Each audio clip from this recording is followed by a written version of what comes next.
안녕하세요. 오늘의 사연입니다. 구독과 좋아요 한 번씩 부탁드릴게요. 바로 사연 시작하겠습니다. 제 이름은 이혜선입니다. 생후 4개월 된 아들을 둔 26세 전업주부입니다. 예전에는 병원에서 간호사로 일했는데 임신을 계기로 퇴사했습니다. 제 남편은 병원장의 아들 김호연입니다. 남편은 병원 총무과에 속해 있었고 병원 경영을 위해 책임지고 열심히 일하는 그의 모습에 첫눈에 반했습니다. 남편도 저를 좋아해줘서 오고 가며 인사하다 조금씩 이야기도 나누게 되었고 데이트를 여러 번 하다 자연스럽게 사귀어 결혼까지 하게 되었습니다. 저에게는 8살 많은 오빠가 있어요. 오빠가 초등학교 6학년 때 제가 5살 때 부모님이 사고로 돌아가셔서 저희 남매는 조부모님 손에서 자랐습니다. 부모님을 한꺼번에 잃은 충격 때문에 당시의 일은 별로 기억나는 게 없지만 오빠에게 들은 바로는 음주운전 차량과 사고가 났다고 합니다. 그날은 부모님의 결혼기념일이었고 오랜만에 두 분이 근사한 곳에서 저녁 식사를 하고 집으로 돌아오는 길이었다고 합니다. 우리는 조부모님 댁에 맡겨져 있었고 조부모님 집을 나설 때 부모님의 표정과 말씀을 오빠는 아직도 기억하고 있다고 합니다. 오늘 엄마 아빠 저녁에 돌아올 거니까 친할머니 친할아버지 말씀 잘 듣고 있어야 해. 아버지는 아무렇지 않게 한 말씀이셨겠지만 오빠 입장에서는 이것이 아버지가 남긴 마지막 말이었고 지금도 생생하다고 합니다. 나이 차이가 나기도 하지만 저는 오빠와 싸우지 않아요. 오빠는 그때부터 저를 제일 먼저 생각해주고 무슨 일이 생기면 바로 도와주는 저에겐 아빠 같기도 한 존재입니다. 제가 가장 의지하는 소중한 가족이죠. 부모님이 돌아가신 후 친척들은 대화를 주고받았고 우리를 시설에 보낸다는 이야기가 나왔다는데 부모님이 사고가 난 날 함께 있던 조부모님이 우리를 키우기로 해주셨어요. 앞으로 함께 산다는 이야기를 조부모님 집 식탁에서 들었을 때를 저도 선명하게 기억하고 있어요. 할아버지는 슬픔을 참으면서 말했어요. 앞으로는 할아버지랑 할머니랑 이렇게 넷이서 가족이야. 어떤 때라도 우리 4명은 믿고 의지해서 살아야 해. 할아버지 옆에서 할머니는 눈물을 흘리시며 살며시 제 어깨에 손을 얹었습니다. 많이 슬프고 힘들지. 괜찮아. 너희들 잘못은 없어. 앞으로 우리 가족 행복하게 살자. 성인이 되고 나서 알게 된 것인데 사실 그날 우리는 외조부모님께 맡겨질 예정이었어요. 근데 사정이 되지 않으셔서 친조부모에게 맡겨졌던 거였어요. 아버지가 살아계실 적에 할아버지와 계속 가업을 잇는 것에 대해 옥신각신 다툼이 있었다고 합니다. 그래서 그날도 두 사람은 아침부터 말다툼했대요. 할아버지는 딸기 농장을 하고 있었습니다. 좋을 때는 꽤 괜찮지만 아무래도 날씨나 경기를 많이 탑니다. 그런 할아버지를 보고 아버지는 경기 상관없이 안정적인 공무원이 되었어요. 그래도 가업을 이어달라는 할아버지에게 아버지는 절대로 일을 그만두지 않겠다고 했답니다. 그리고 그대로 아버지는 돌아올 수 없는 사람이 되어버렸고 할아버지는 아버지와의 다툼을 마지막으로 멀리 떠나보낸 형국이 되어버린 것입니다. 그 후 우리는 친조부모님 댁으로 이사를 하였고 하굣길이나 쉬는 날에는 딸기 하우스를 돕곤 했어요. 할아버지는 제가 초등학교 6학년이 될 무렵에 품종 개량에 성공했고 작고 맛있는 딸기는 TV에도 나오며 입소문이 났습니다. 그 덕분에 제철 딸기는 항상 완판이에요.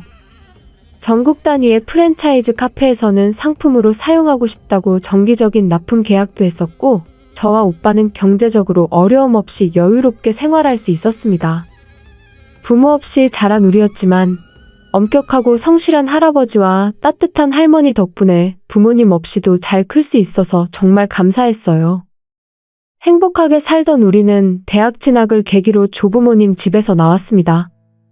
오빠는 국립대학에 진학 후 공무원 시험에 합격하며 아버지와 같은 공무원이 되었습니다.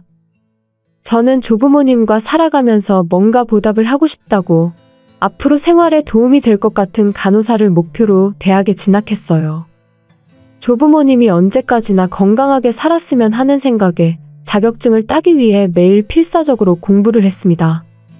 무슨 일이 생기면 바로 달려갈 수 있게 저는 오빠의 아파트 근처에서 자취하고 있었어요.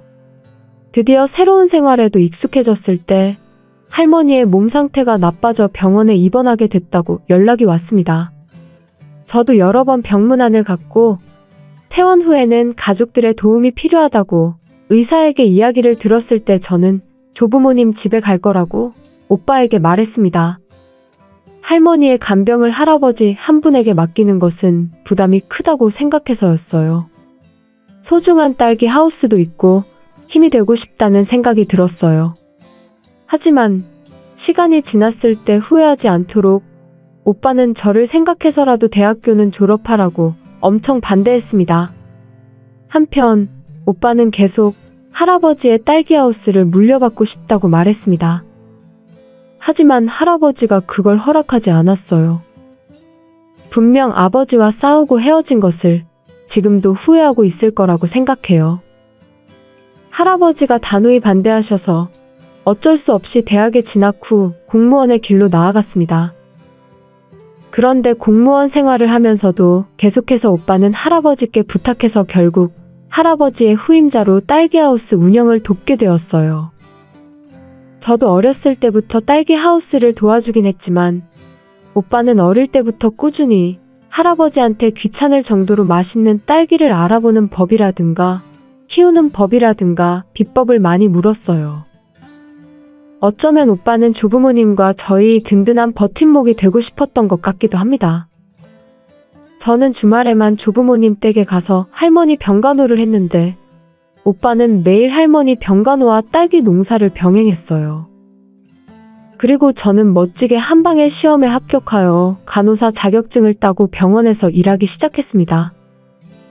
그곳에서 남편을 만나 결혼한 것은 입사 1년 후입니다. 너무 빨리 출가 외인이 돼버렸지만 저는 제 결정에 대해 후회하지 않아요. 성대한 결혼식에 오빠는 부모님 사진을 가지고 와줬어요. 그때 오빠와 할아버지의 기쁜 표정은 평생 잊지 못하겠네요. 결혼 축하해. 앞으로도 행복하게 잘 살아. 혜선이가 기쁘다면 나도 기뻐. 돌아가신 엄마 아빠도 혜선이의 결혼을 축하해 주시고 계실 거야. 안타깝게도 할머니는 몸이 좋지 않아 결혼식에 참석하지 못했지만 친척이 계속 영상을 찍어서 보내줬다고 했어요. 간병인과 함께 영상을 봐주셨다고 하는데 할머니도 좋아해 주셨던 것 같아요. 저는 매우 행복했습니다. 결혼식 후 할머니가 세상을 떠나셨을 때 남편은 저를 위로해줬고 마음이 진정될 때까지 푹 쉬라며 집안일도 모두 대신해줬어요. 할머니의 죽음은 저에게 엄청난 충격이었지만 할아버지는 저보다 더 할머니의 빈자리를 괴로워하셨어요. 오빠는 그런 할아버지를 열심히 보살피며 딸기하우스 운영에 힘썼습니다. 그로부터 반년 정도 지났을 무렵의 일이에요. 도와줘. 오빠. 아기를 품에 안고 앙상해진 저를 본 오빠는 깜짝 놀라했습니다. 한겨울 심야인데도 외투도 입지 않고 덜덜덜 떨면서 도와달라고 하니 누구나 놀랄 거예요. 이게 무슨 일이야? 얼른 들어와. 몸부터 녹여야겠다. 오빠는 서둘러 집으로 들어오라고 했습니다. 아기만은 지키고 싶어서 도망칠 때 서둘러 담요에 싸웠기 때문에 따뜻한 담요 속에서 조용히 잠을 자고 있었어요. 하지만 저는 몸이 너무 차가워져서 떨림이 멈추지 않았어요. 도대체 무슨 일이 있었던 거야? 내 여동생에게 이런 짓을 한 게 누구야? 오빠는 두 주먹을 불끈 쥐면서 엄청 화를 냈어요. 저는 오빠의 목소리를 들을 수 있어서 진심으로 안심하고 눈물이 쏟아져 나왔습니다. 오빠 고마워. 갑자기 찾아와서 미안해. 사실 도망가지 않고 열심히 살아보고 싶었어. 할아버지나 오빠를 걱정시키고 싶지 않았어. 하지만 견디지 못하고 도망쳐 나왔으니까 지금까지 있었던 일을 이야기해줄게. 저는 결혼 후 병원 근처에 신혼집을 구해서 살기 시작했어요. 아이가 태어나고 나서는 저에게 부모님이 없다는 것과 조부모님에게도 일과 건강 때문에 의지할 수 없다는 것을 걱정해 주신 시부모님께서 시댁으로 들어오라고 하여 함께 살게 되었어요. 남편의 가정은 복잡합니다. 왜냐하면 남편과 시아버지는 혈연 관계가 아니라고 들었어요. 시어머니가 친어머니고 시아버지는 재혼한 거라고 들었거든요. 그런데 그런 거와 상관없이 진짜 가족과 다름없어 보이고 어떤 가족이든 유대감만 있으면 행복할 수 있다는 생각이 있어서 저는 새로운 가족이 생기는 거에 기뻤어요. 시아버지는 다정한 분이셔서 저를 많이 생각해 주셨어요. 부담 갖지 말고 필요한 거나 하고 싶은 말이 있으면 뭐든지 얘기해. 시부모님 집이라고 생각하지 말고 내 집이라고 생각하고 편하게 푹 쉬어. 어렸을 때 아버지를 여인 저에게 시아버지의 다정한 말들은 하나하나가 마음에 와닿았어요. 아버지가 살아계셨다면 이런 느낌일까? 라는 생각을 많이 했어요. 그런데 저와 시아버지의 대화를 시어머니는 반가워하지 않으셨어요. 여보, 혹시 며느리한테 관심 있는 거 아니지? 다 늙어서 주접도 적당히 떨어야지. 이렇게 말하는 거예요. 분위기가 좋지 않게 흘러가면서 시집살이가 본격적으로 시작하는 데는 얼마 걸리지 않았습니다. 부모 없는 애들이 꼭 티를 낸다니까. 가정교육을 제대로 못 받아서 기본적인 것도 안 돼 있어. 그래서 어디 가서 아들 체면이나 제대로 세워주겠어? 가난하게 자란 너와 이 집은 수준이 맞지 않아. 빈부격차가 많이 나니까 생각하는 게 너무 달라. 이런 막말들뿐만 아니라 제가 설거지를 하고 있으면 온갖 트집을 잡으며 다시 하도록 했고 심할 때는 물벼락을 맞기도 했습니다. 저만 식탁에서 밥을 못 먹게 한다거나 얼마 전에는 신발에 압정 같은 게 들어있기도 했습니다. 시어머니 집은 제법 잘 살아서 이모부님이 가업을 이어받아 프랜차이즈 카페를 운영하고 있는 걸로 알고 있고 사업을 점점 확장 중이라고 들었어요. 그러면서 병원에서는 사람이 부족하다는 이유로 노동 착취를 일삼았어요. 쉬는 시간이나 퇴근 시간 이후에도 눈치가 보여서 다들 일을 했어요. 병원에서 근무할 때 몇 번 목격한 게 있는데 남편이 병원에서 권력을 휘두르는 거예요. 내가 이 병원의 후계자인 거 몰라? 내 말 안 따르면 나중에 이 병원 물려받았을 때 다들 뼈도 못 추릴 거라는 거 잘 알고 있겠지. 신입 직원에게 화풀이도 했어요. 이거 누구 담당이야? 비품이 부족하다고 몇 번을 말해? 재고 소진 전에 넉넉하게 주문 넣으라니까. 이런 거 하나하나 다 알려줘야 해? 유치원생이야? 제발 좀 월급 받으면 돈값을 좀 해.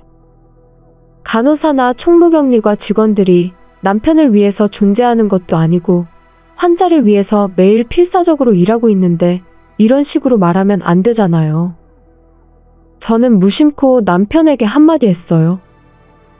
잠깐, 그렇게 말하면 안 되지. 다들 열심히 일하고 있는데 아무것도 안 하는 당신이 할 말은 아닌 것 같은데. 제가 반항적인 말을 한 것을 용서할 수 없었나 봐요.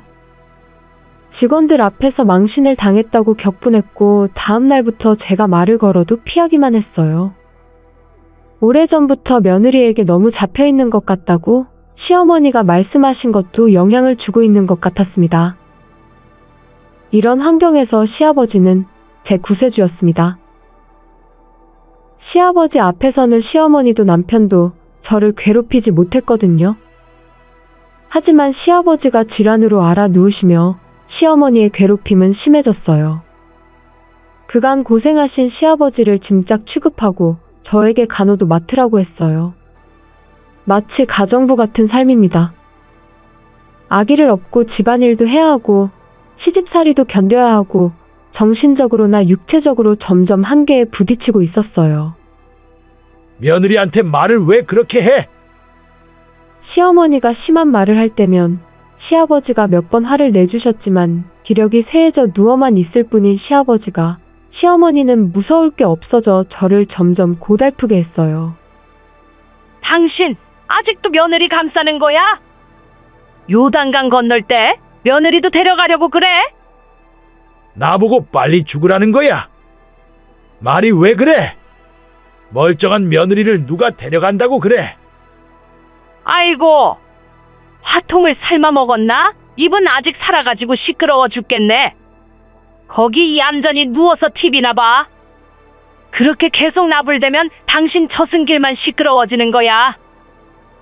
시어머니는 입에 담지 못할 말로 시아버지까지 괴롭히셨어요. 저는 여전히 식탁에서 함께 식사할 수 없었어요. 뭘 잘했다고 배불리 밥 먹으려고 해. 우리가 먹고 남은 거로 비빔밥이나 해 먹어. 시어머니의 막말에 점점 식욕이 없어져 갔고 거울 속 저는 많이 여위고 해골이 도드라져서 제가 아닌 다른 사람 같았어요. 너 갑자기 확 늙어버린 거 알아? 이게 원래 모습이야? 완전히 사기네. 나는 네가 예뻐서 결혼했는데 이렇게 할머니 같은 얼굴을 쪽팔려서 데리고나 다니겠어? 이런 말을 듣고 저는 방에서 쫓겨났습니다. 이 집에 제가 설 자리가 없어졌어요. 저뿐이라면 뭐든 참을 수 있었겠지만 소중한 우리 아이가 있어요. 저는 아이를 지켜내기 위해 부엌에서 자게 되었습니다. 이만큼 저를 몰아붙여 놓고 두 사람은 아직 부족한가 봐요. 이번엔 제 소중한 아들까지 욕하기 시작한 겁니다. 배를 이을 아들인데 지혜미가 멍청해서 머리도 닮을까봐 걱정이네. 야, 시끄러우니까 애 좀 그만 울게 해. 똑바로 애 안 봐? 아들에게 아무 관심 없는 줄 알았는데 저런 말을 들으니 더 이상 참을 수가 없었어요. 아들까지 괴롭히기 전에 도망쳐야 한다고 생각했어요. 하지만 항상 저를 감싸주신 시아버지가 계속 눈에 밟혔어요. 제가 이 집을 나가게 되면 시아버지는 바로 버림받을 게 뻔했어요. 그런 생각으로 시아버지를 간호하고 있을 때 제게 말했습니다. 며느라, 생각하고 있는 게 있으면 바로 행동하도록 해. 나는 괜찮으니까 오빠한테 도망가. 그렇게 말하고 시아버지는 서랍을 열라고 하셨어요. 서랍 속에는 5만 원짜리가 10장 있었습니다. 아버님, 이거는... 그거면 자비는 될 거야. 그거 갖고 얼른 도망가. 손주를 생각해서라도 미련 없이 떠나도록 해. 손주는 절대 뺏기면 안 돼. 저는 울면서 고개를 끄덕였고 시아버지에게 받은 50만 원을 들고 오빠에게 향했습니다. 몰래 도망치느라 아들을 감쌀 담요만 겨우 챙겼어요. 아들을 지켜내겠다는 시아버지와의 약속을 저는 지켜야 합니다.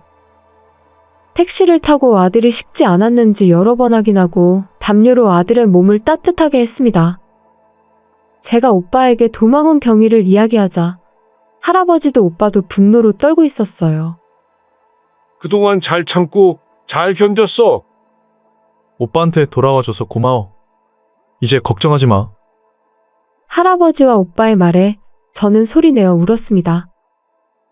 울지마, 괜찮아. 오빠가 다 복수해줄게. 훗날 저는 오빠와 함께 시댁으로 향했습니다. 아들은 할아버지가 봐주신다고 해서 부탁하고 왔습니다. 시댁에는 아무 말 없이 뛰쳐나온 터라 괜한 소란에 귀찮아지기 전에 먼저 손 써야겠다고 생각했어요. 엄마 왔어. 돌아왔어. 남편은 제가 들어가자 시어머니에게 일러 바쳤습니다. 오랜만이야. 동생의 건강이 좋지 않은 것 같아서 당분간은 저희 집에서 지내게 하겠습니다.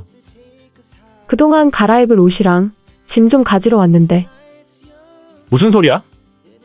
우리 집에 시집 왔으면 우리 가족인데 허락도 없이 어디서 지내겠다는 거야? 절대 안 돼. 며느라, 가긴 어딜 간다는 거니? 그럼 이 집의 살림은 누가 해? 내가 할까? 얼른 들어와서 밀린 집안일부터 해. 도대체가 버르장머리가 없어. 요새 딸기 하우스 많이 힘들죠? 할머니 돌아가셔서 혹 좀 떼나 싶었는데 여동생 데려가서 또 혹 붙이려고요? 그렇게 계속 혹 붙이면 힘들어서 못 살아요. 시어머니는 오빠를 무시하며 입에 담지 못할 말을 했습니다. 오빠는 손을 부들부들 떨며 화를 참는 것 같았어요. 저는 다 무시하고 짐 찾고 오겠다고 말하고 부엌 옆 세탁실로 갔어요. 세탁기와 각종 세제들 옆구석에 제 물건과 아들의 옷가지들이 놓여 있습니다. 딱딱한 바닥에 얇은 이불을 깔고 짐을 싸는 제 모습을 보고 오빠가 말했어요. 여동생은 왜 방에서 안 자고 여기서 자요? 가정부가 일을 잘 못하는데 방까지 줘야 해요? 부엌이면 비, 바람도 막아지고 충분하잖아요. 먹여주고 재워주면 고마운 줄 알아야죠. 저는 더 이상 듣고 싶지 않아 짓거리는 걸 다 무시하고 서둘러 시아버지 방으로 가봤어요. 시아버지가 어떻게 지내시는지 궁금했어요. 저를 보자 시아버지는 미소 지으시며 뭔가를 건네주었어요. 잘했어. 오빠한테 간 거 정말 잘한 거야. 시아버지는 제 머리를 쓰다듬어 주셨어요. 그리고 오빠에게 저를 지켜주지 못한 것에 대해 사과하셨어요. 그날은 바로 할아버지 집으로 돌아갔고 얼마 뒤 저는 할아버지와 오빠와 함께 시댁으로 갔습니다. 시아버지와의 약속이기도 한 아들을 지켜내겠다는 것입니다. 어머니로서 확실하게 단판 짓고 싶었어요. 시댁에 도착하자마자 이혼 신고서를 전달하고 그 자리에서 사인해 달라고 했습니다. 네가 스스로 이혼한다고 한 거니까 양육비라든지 위자료 같은 건 일절 기대하지 마. 다 네가 자초한 일이야. 남편을 사인하면서 자초한 일이라고 말했어요. 저는 바로 이혼 서류를 가방에 넣고 시어머니와 남편의 폭언, 욕설이 담긴 녹음을 재생했습니다. 이것 말고도 이혼 사유가 될 만한 건 많이 있습니다. 이게 건방지게 누구 협박하는 거야? 물론 저는 녹음 같은 건 생각도 못했었고 그럴 정신머리가 없었어요. 이건 시아버지가 저를 도와주겠다고 녹음하셨던 겁니다. 얼마 전에 만났을 때 몰래 저한테 줬었어요. 그리고 저는 시아버지를 휠체어에 태우고 거실로 나왔어요. 나도 이참에 이혼할 거니까 여기 사인이나 해. 여기서 멀리 떨어진 실버타운에 들어가서 여생을 보낼 거야. 원하던 건데 대신 말해주네. 그런 거라면 기꺼이 이혼해줘야지. 시아버지와 시어머니도 이혼 신고서를 작성하셨어요. 그 순간 할아버지의 핸드폰으로 전화가 왔어요. 그게 어렵게 됐어요. 모든 매장에 저희 딸기를 드릴 수 없으니 계약은 없던 걸로 해주세요. 지금 2년을 끊고 나가는 마당에 이 사람들과 계속 엮일 수는 없잖아요? 시어머니의 이모부가 운영하는 프랜차이즈 카페인데 사실 실적 부진으로 적자가 계속되고 있어요. 어떻게든 살리기 위해 투자를 해서 사업 확대를 해봤는데 역시나 잘 안 됐어요. 요즘 인기 있는 우리 딸기를 이용해서 딸기 신상품을 내고 싶다고 이야기를 한 거였어요. 할아버지의 전화가 끊기자 곧바로 시어머니에게 전화가 왔어요. 그리고 도와주진 못할 망정 방해하냐고 10원짜리 하나 못 챙길 줄 알라고 말씀하시는 게 다 들렸습니다. 파랗게 질린 얼굴로 시어머니는 왜 그러냐고 말하며 계속 혼나셨어요. 긴 통화가 끝난 후 자신이 어느 입장이었는지를 파악한 것 같았어요. 그리고 곧 연거푸 사과하기 시작했습니다. 제가 다 잘못했습니다. 제가 이런 일이 진행되고 있는지도 모르고 죄송합니다. 다시는 안 이럴 테니 제발 계약만은 계속 진행해 주세요. 울부짖는 시어머니를 저도 오빠도 할아버지도 싸늘하게 바라보았습니다. 그리고 상황 파악을 못한 한 명이 있었어요. 엄마 괜찮아. 내가 병원만 물려받으면 돈 걱정할 필요 없어. 만약 제가 질척거리면 양육비나 위자료도 그냥 원하는 대로 줘버릴 수 있어. 그리고 병원에 이쁜 간호사들 많으니까 재혼하면 되지. 그런 남편에게 오빠가 차갑게 말했어요. 자기가 물려받을 거라던 병원이 팔린 거 모르세요? 아무도 얘기 안 해줘요? 오빠는 법대를 졸업했던 터라 변호사 친구들이 많습니다.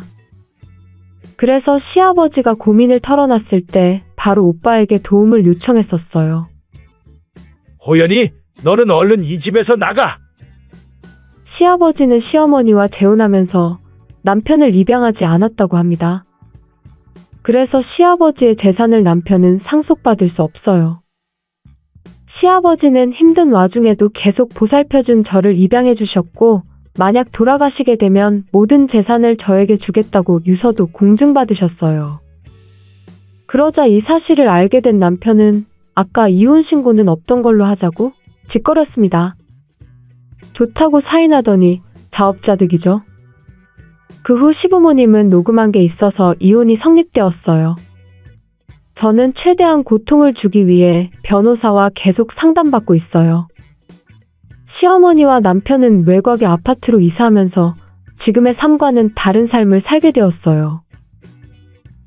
월세도 밀리고 직장도 아직 못 구했다는 소문이 들리네요. 시아버지는 실버타운이 생각보다 만족스럽다며 자주 연락이 옵니다. 사랑하는 가족들이 모두 앞으로 행복하기만 했으면 좋겠네요.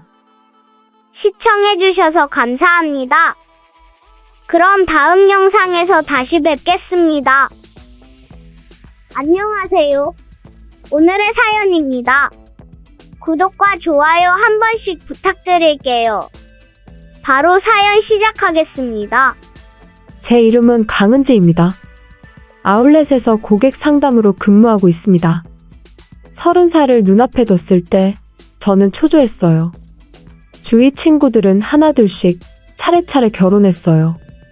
일도 재밌고 친구들도 많고 하루하루 알차게 보내고 있지만 친구들의 청첩장을 받을 때마다 진심으로 축하해주지 못하는 저 자신이 느껴졌어요. 그래서 용기를 내서 결혼정보업체에 가입했습니다. 거기서 만난 사람이 지금의 남편인 조두혁입니다.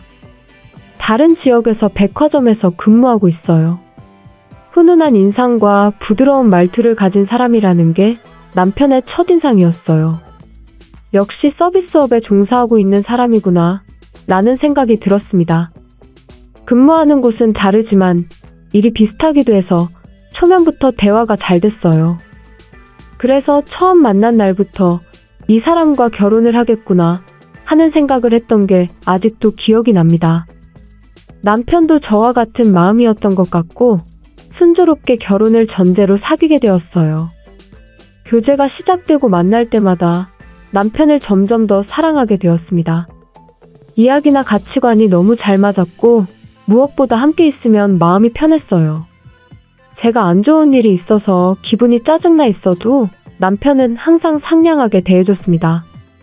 사귀는 동안 가끔 다투기는 했지만 심한 싸움으로 번진 적은 한 번도 없었어요. 그리고 1년이 지났을 무렵에 청혼을 받았습니다. 은지야, 너를 만나서 하루하루가 행복해. 행복한 나날들을 계속 함께하고 싶어. 나와 결혼해줄래? 야경이 보이는 근사한 레스토랑에서 다이아몬드 반지와 큰 꽃다발을 건네받았습니다. 저는 이날이 일생일대의 가장 행복한 날이었어요. 물론 제 대답은 예스였습니다. 저는 남편이 말했던 행복한 날들을 상상하는 것만으로도 설레었어요. 내일이라도 우리 부모님을 만났으면 좋겠어. 남편은 계속 말했어요. 생각보다 서두르는 모습에 웃었지만 다음날 서로 쉬는 날이라서 인사하러 가게 되었어요. 하지만 거기서 저는 생각지도 못한 일을 겪습니다. 남편이 저를 데리러 와줬어요. 저는 일찍 일어나서 정신없이 준비했기 때문에 시댁에 도착할 땐 이미 피곤해졌습니다. 남편에게 시어머니의 직업이 예절 강사라고 들어서 하나하나 신경 써서 준비했거든요. 인품이 아니라 예절 때문에 첫인상이 안 좋은 것은 싫었기 때문에 최대한 준비할 수 있는 것은 준비하려고 했어요. 시댁에 도착하자 시어머니가 한박웃음으로 맞이해 주셨어요. 어머, 많이 춥지? 어서 들어와. 라고 말하며 거실로 안내해 주셨어요. 예절 강사인 만큼 몸짓 하나하나가 달라 보였어요. 시어머니의 모습을 보고 긴장해서 손에서 땀이 잔뜩 나고 있다는 걸 깨달았습니다. 거실에 가니 시아버지가 앉아 계셨어요. 시아버지는 회사에서 임원을 하는 것 같아요. 말투는 상냥했지만 매우 품격 있는 사람입니다. 제가 챙겨온 선물을 건네드리고 긴장하면서 이야기를 나눴어요. 매우 편안한 분위기여서 안심했는데 신경이 쓰인 것이 있었습니다. 시어머니는 남편을 우리 혁이 라고 부르고 남편은 시어머니를 엄마, 라고 부르는 것입니다. 나쁜 건 아닌데 놀랐어요. 말끝마다 우리 혁이라고 하는 건 조금 징글징글했어요. 남편은 외동아들이고 지금까지 계속 부모님과 함께 살았기 때문일지도 모릅니다. 도심에 부모님 집이 있어서 독립할 일이 없었겠지 싶었는데 어쩌면 독립해 나가 사는 걸 시어머니가 막았을지도 모른다며 쓸데없는 상상을 했어요. 한편 저는 고향은 전주인데 대학 진학을 계기로 해서 서울로 올라왔었어요. 그리고 우리 집은 모자 가정입니다. 태어날 때부터 아버지가 없었고 아버지 얼굴을 본 적도 없어요. 항상 엄마랑 둘이 지내서 사이좋아 보이는 시댁 식구들이 너무 좋아 보이고 부러웠어요. 즐겁게 이야기하다 보니 어느새 계속하고 있던 긴장도 풀렸습니다. 그랬더니 시어머니가 대뜸 말했어요. 그런데 언제 이사 와? 우리 혁이 방에서 두 사람이 살려면 좁을 것 같아서 벽을 트고 옆방이랑 합칠까 생각하고 있거든. 저는 머리를 망치로 한 대 맞은 기분이었습니다. 시어머니 말은 결혼하면 시댁에 들어와서 살라는 말이었죠. 하지만 저는 그런 얘기를 들은 적이 없었어요. 딱히 이런 대화를 나눈 적은 없었지만 당연히 둘이서 신혼집을 구해서 살 줄 알았어요. 어쩔 줄 몰라서 남편 얼굴을 봤습니다. 그랬더니 남편이 싱글벙글 웃으면서 이야기했어요. 은지가 일하면서 이사 준비해야 해서 시간이 좀 필요하지 않을까요? 엄마도 서두르지 말고 천천히 준비해요. 라고 말했어요. 남편은 당연히 시댁에서 살 거라고 생각했나 봐요. 글쎄요, 저한테 시간을 좀 주셨으면 좋겠어요. 저는 이 상황에서 그저 살짝 미소 지으며 이렇게 대답할 수밖에 없었어요. 그랬더니 시아버지가 말했습니다. 정말 여기서 같이 살아도 되는 거야? 우리 때문에 그러지 말고 편하게 생각해도 돼. 고민할 시간을 달라고 할까 망설였지만 여기서 그런 말을 해서 첫인상을 망치고 싶지 않았어요. 제 생각해 주셔서 감사합니다. 억지로 그러는 거 아니에요. 앞으로 잘 부탁드립니다. 좋은 분위기로 인사를 마치고 시댁을 나와 남편이 집으로 데려다 줬습니다. 차 안에서 남편과 이야기를 해봤어요. 부모님 집에서 살 거라니? 그런 말은 듣지 못해서 너무 놀랐어. 응? 내가 말하지 않았나? 우리 엄마 아빠 모두 좋으신 분들이니까 걱정하지 않아도 돼. 지금 자기가 일하는 곳이랑 가까워지니까 출퇴근도 편해질 거야. 아무렇지 않게 웃으며 말했어요. 동거할 줄은 꿈에도 몰랐기 때문에 무척 당황했지만 남편 말대로 시부모님은 좋으신 분들 같았어요. 저는 직업상 나이 든 여성들을 상대하는 경우가 많았어요. 오랜 경험을 통해 잘 대하는 방법은 충분히 알고 있었기 때문에 어떻게든 되겠지라고 생각하고 그때는 가벼운 마음으로 넘겼습니다. 그리고 결혼식 날짜가 잡히면서 혼인신고와 함께 이사 준비를 시작했습니다. 그동안 남편은 여러 번 도와주러 왔어요. 남편과 쉬는 날이 같을 때는 시댁에 방문했습니다. 제가 방문하면 시어머니가 항상 진수성찬을 준비해 주셔서 즐겁게 식사를 하고 저는 집에 돌아갔어요. 다소 신경 쓰이는 것들이 있지만 크게 스트레스 받지 않고 지낼 수 있을 것 같아 함께 사는 것도 괜찮겠다 싶었어요. 그리고 한 달 정도 지난 후 동거가 시작되었습니다. 이사 당일에는 시아버지가 단골이라는 오리고기집으로 식사하러 갔어요. 가격대가 좀 있고 접대할 때 많이 이용하는 곳인 것 같은데 지금까지 먹어본 것 중 가장 맛있는 오리고기였습니다. 행복하게 먹는 저를 보고 시부모님과 남편은 미소 짓고 있었어요. 다음 날도 저는 이사 정리가 아직 남아있어서 하루 더 연차를 사용했어요. 조금 늦게 일어나니 부엌에는 시어머니가 만든 아침 식사가 준비되어 있었습니다. 남편도 시아버지도 출근 준비를 하고 있었고 정장을 입고 있었어요. 시어머니는 언제 일어나셨는지 모르겠지만 화장도 완벽하게 하고 계셨어요. 이런 와중에 제 모습이 뭔가 부끄러웠습니다. 어머, 어제 잘 잤어? 그래도 그렇지. 그런 차림으로 나오면 안 되지. 시어머니께서 미간을 찌푸리셨어요. 저는 동거 첫날부터 큰 잘못을 했다고 생각했습니다. 뭐 어때서 그래?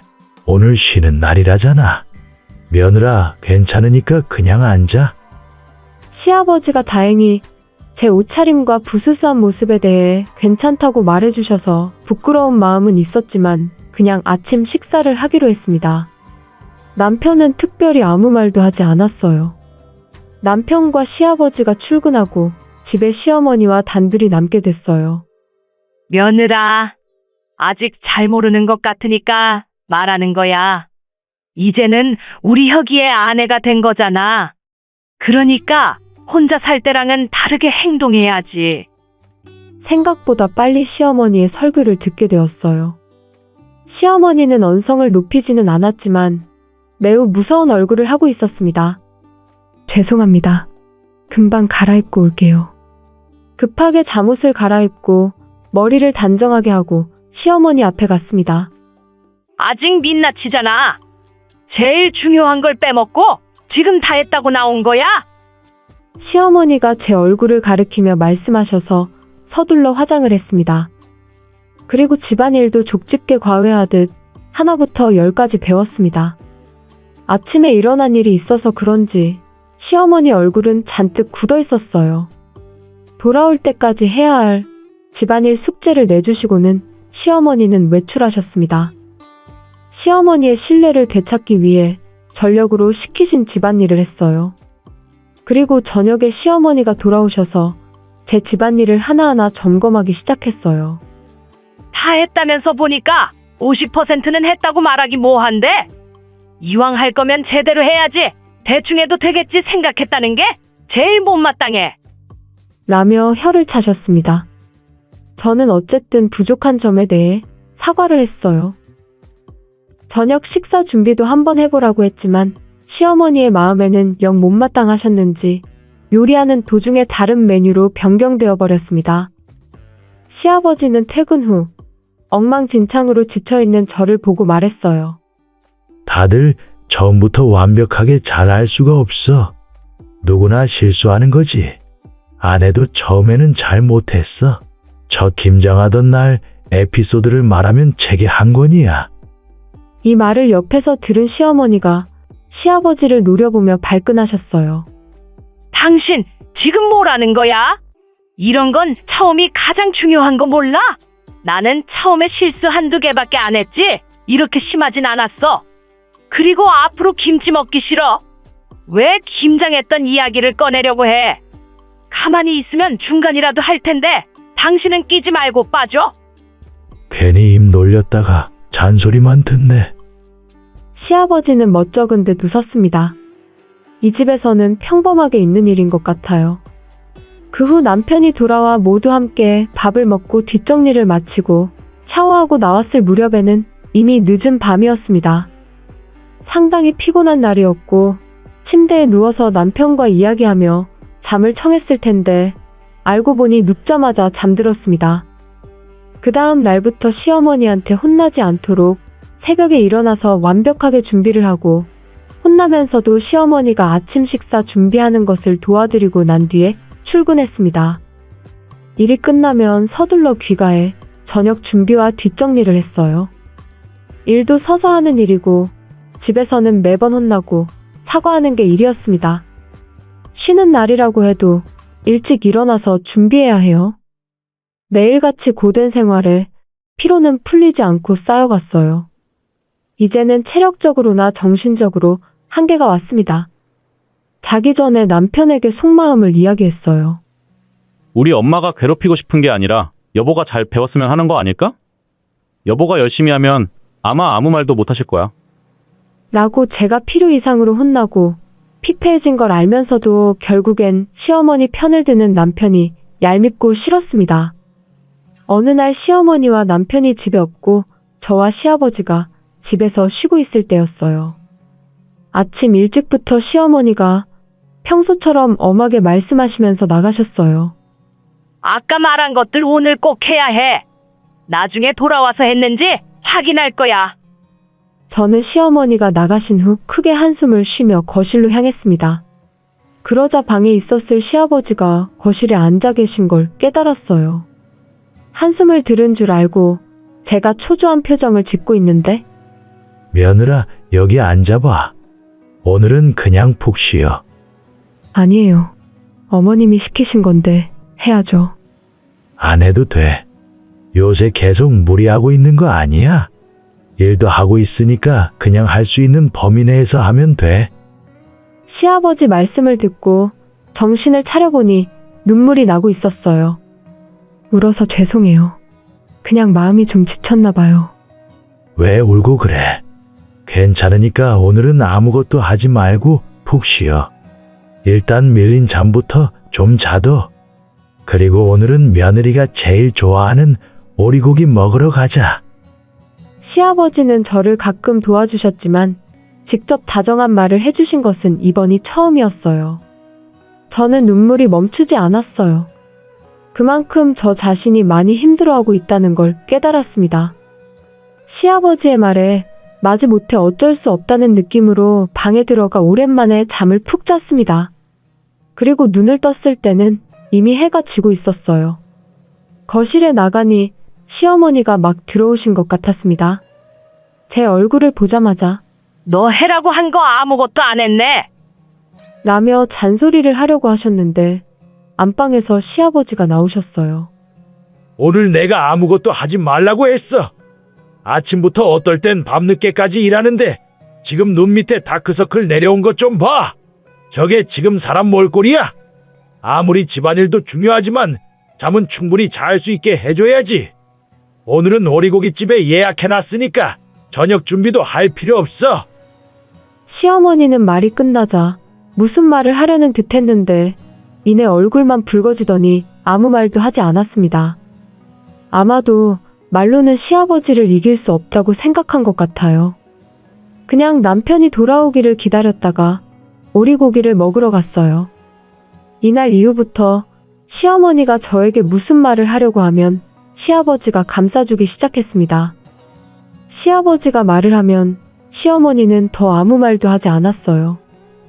시아버지의 말씀은 늘 논리적이고 상식적이었거든요.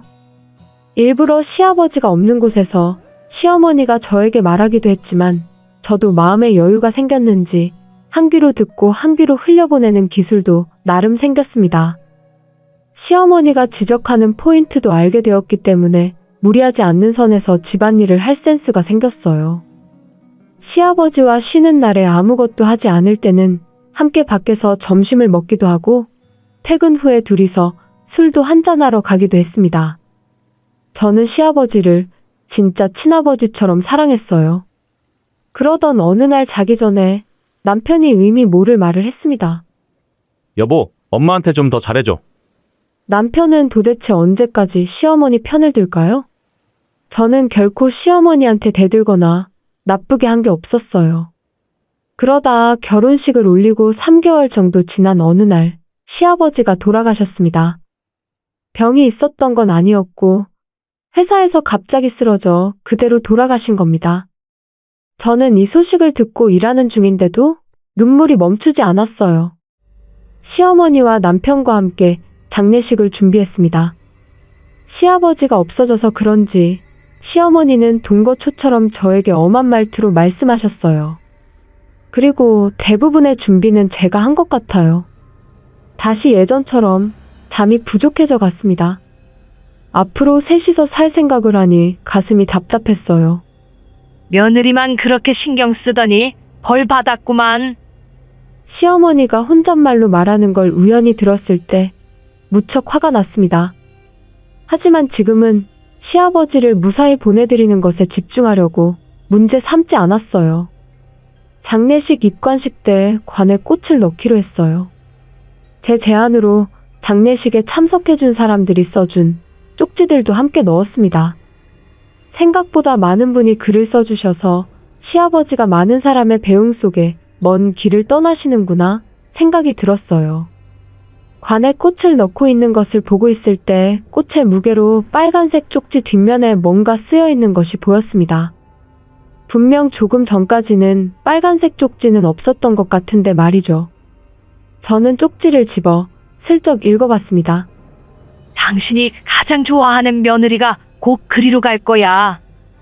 은지도 갈 거니까 기다리세요. 분명 시어머니와 남편의 글씨체였어요. 이게 뭐지? 도대체 무슨 소리야? 제가 무심코 혼잣말을 하자 쉿! 엄숙하게 있어야지. 그런 큰 소리를 내면 안 돼. 시어머니가 작게 저에게 말했습니다. 계속 이 사람들과 함께 있으면 뭔 일을 당할지도 몰라요. 저는 등에 식은땀이 나고 오싹했습니다. 창백한 얼굴을 하고 있는 저를 보고 남편과 시어머니의 입꼬리가 올라가는 걸 느꼈습니다. 저는 즉시 그 자리에서 뛰쳐나와 도망쳤습니다. 장례식장을 나와 어쩔 줄 몰라 두리번거리고 있는데 장례식에 함께 있던 어머니가 쫓아오셔서 어머니가 계시는 호텔로 갔습니다. 계속 숨을 헐떡이고 눈물을 멈추지 못하는 저를 어머니가 계속 위로해 주셨어요. 어느 정도 안정이 될 때쯤 남편에게 전화가 왔습니다.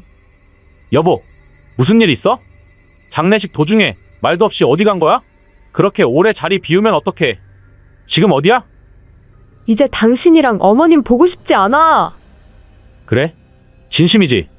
그러면 이혼해야지 뭐. 남편은 예상했다는 듯이 어이없어하며 답했어요. 그리고 전화를 바꿨는지 시어머니의 목소리가 들렸습니다. 그래. 이제 나한테서 없어져줘서 고마워. 저는 공포스러워서 전화를 끊었어요. 어머니와 함께 경찰서에 갔는데 쪽지는 이미 사라지고 없었습니다. 무슨 일을 당한 게 아니라 해줄 수 있는 게 없었다고 했어요. 더 이상 만나고 싶지 않아서 변호사를 통해서 이혼 서류를 작성하기로 했습니다. 변호사의 말로는 위자료를 받을 수 있을지도 모른다고 했어요. 이해는 되지 않았지만 어쨌든 관계만 정리할 수 있으면 된다고 생각했어요. 하지만 다음에 변호사를 만났을 땐 생각지도 못한 말을 들었습니다. 시아버지가 유서를 작성한 게 있었고 전 재산을 저에게 넘기라고 썼다고 합니다. 게다가 시아버지의 보험 수령인에 제 이름이 적혀 있었습니다. 저는 이야기를 듣고 한동안 믿을 수 없었어요.